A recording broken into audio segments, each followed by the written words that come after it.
आज हम लोग डिस्कस करने वाले हैं William Wordsworth as a poet of nature. William Wordsworth as a poet of nature, ये वाला क्वेश्चन एग्जाम में बहुत ही दफ़ा रिपीट होता है। अगर हम लोग वर्ड्सवर्थ को डिस्कस कर रहे हैं, उसकी पोइट्री और पोइम्स को पढ़ रहे हैं, तो William words as a poet of nature ये क्वेश्चन ना आए एग्जाम में, ऐसा हो नहीं हो सकता। तो चलिए शुरू करते हैं आज की video. Wordsworth love for nature went through different stages. सबसे पहले हम लोग देखते हैं कि वर्ड्सवर्थ जब छोटा था, स्टार्ट ही से उसको नेचर के साथ बहुत अट्रैक्शन थी।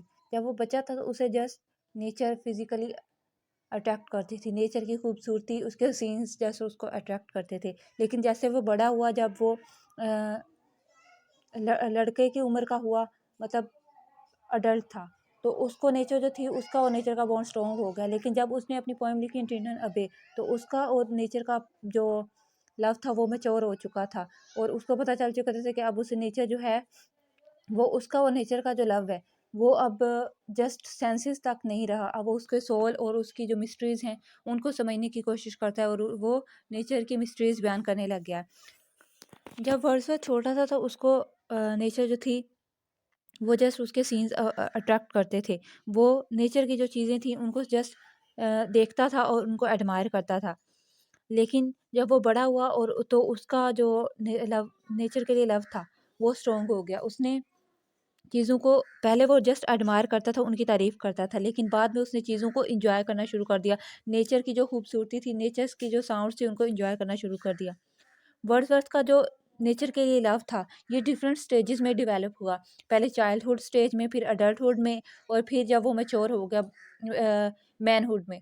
तो सबसे पहले हम उसकी जो नेचर फॉर लव है उसको 3 स्टेजेस में डिवाइड कर देते हैं। उसने खुद अपने लव ऑफ नेचर को अपनी टिंटन अबे पोएम में 3 स्टेजेस में डिवाइड किया हुआ है। तो सबसे पहले हम लोग देखते हैं फर्स्ट स्टेज में विलियम वर्ड्सवर्थ का जो लव था नेचर के लिए, वो हम उसको इमेच्योर कह सकते हैं, कि उसको सिर्फ सेंसेस के हद तक उसके साथ लगाव था, कि नेचर की खूबसूरती को, नेचर की साउंड्स को, और नेचर के जितनी भी सीनरीज थी उनको वर्ड्सवर्थ देखता है और उनको एडमायर करता है, उनकी तारीफ़ करता है।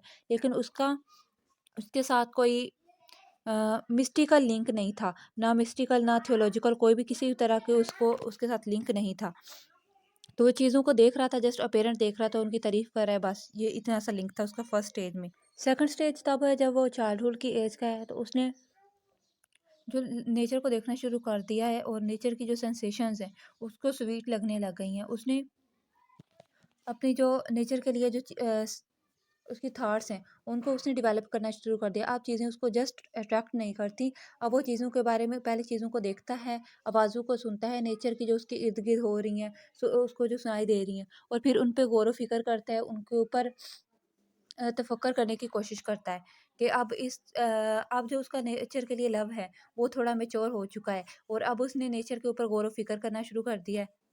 अब जो चीज़ें वो देखता है वो चीज़ें उसको थ्रिल करती हैं, वो जो मनाज़र वो चीज़ें देख रहा है उसे वो खुशी देने लग गई हैं। तो जब हम दोनों स्टेजेस को समराइज़ कर लेते हैं।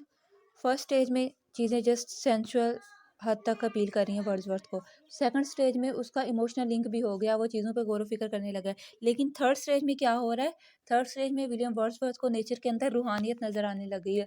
उसे नेचर के अंदर चलती-फिरती रूहें नज़र आने लग गई हैं। उसे नेचर सिर्फ़ उसके साउंड्स और जो सीनरीज़ हैं वो सीनरीज़ नहीं लगती, वो उसे चलती-फिरती जन्नत लगती है, उसे डिवाइनिटी नज़र आने लग गई है।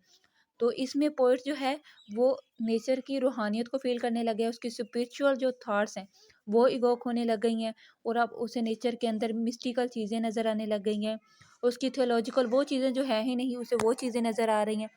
और वर्ड्सवर्थ की लाइफ के जो लेटर ईयर्स थे उसमें नेचर जो है उसे बहुत ही ज़्यादा अपील करने लग गई है। उसका और नेचर का एक इमोशनल लिंक बन गया है। अब नेचर में उसे वो चीज़ें नज़र आने लग गई हैं जो रियल में भी नहीं होती। उसे जन्नत नज़र आने लग गई है। नेचर उसे एक हीलिंग सोर्स के प्रोवाइड कर रही है, कि वो जितनी भी उसकी वर्ल्डली डिज़ायर्स हैं और वर्ल्डली डिस्कम्फर्ट्स हैं, नेचर उन सबको कंफर्टेबल कर रही है, और उसके लिए एक हीलिंग पॉइंट बन चुका है, हीलिंग सोर्स बन चुका है।